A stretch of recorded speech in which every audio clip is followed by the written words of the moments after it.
Oui, alors à Aix-les-Bains, nous sommes à l'intersection de la rue de Genève et de l'avenue du Grand Port, derrière moi, à un endroit qui est à la fois une entrée-sortie de ville, avec la voie ferrée qui, à Aix-les-Bains, coupe la ville en deux, historiquement, avec 7 passages à niveau, dont l'un ici même, à l'emplacement de ce qui est en train d'être déconstruit, c'est-à-dire un bar-restaurant qui s'appelait, puisque ce n'est plus le cas, le Bien Assis. Donc ce chantier, il a nécessité une protection très particulière par rapport à la voie ferrée. C'est l'échafaudage que l'on voit qui permet de protéger la voie des éventuels gravats issus de la démolition, mais qui permet également aux ouvriers qui doivent détuiler le bâtiment à la main, démonter la charpente à la main et démolir la façade côté voie ferrée à la main. Donc ça permet aux ouvriers d'être en hauteur contre le bâtiment, tout simplement. Et cet échafaudage, il a fallu le monter à un moment donné où les trains ne passaient plus et où il n'y avait plus d'électricité dans les caténaires. Et le créneau qui a été donné par la SNCF a été un créneau de nuit.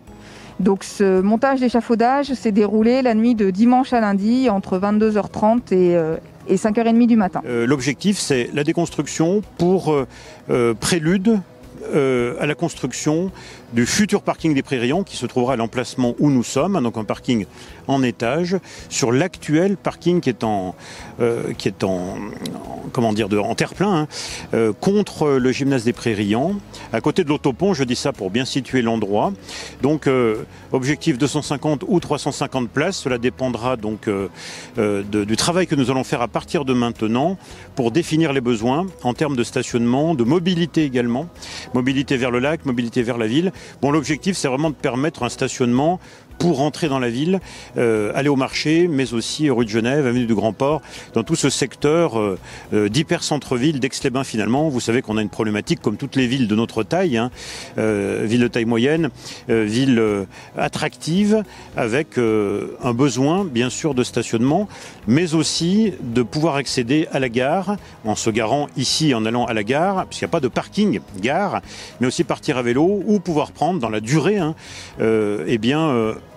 un bus, un minibus ou une navette qui amène, selon les saisons, avec une fréquence augmentée au lac ou en ville. Tout ceci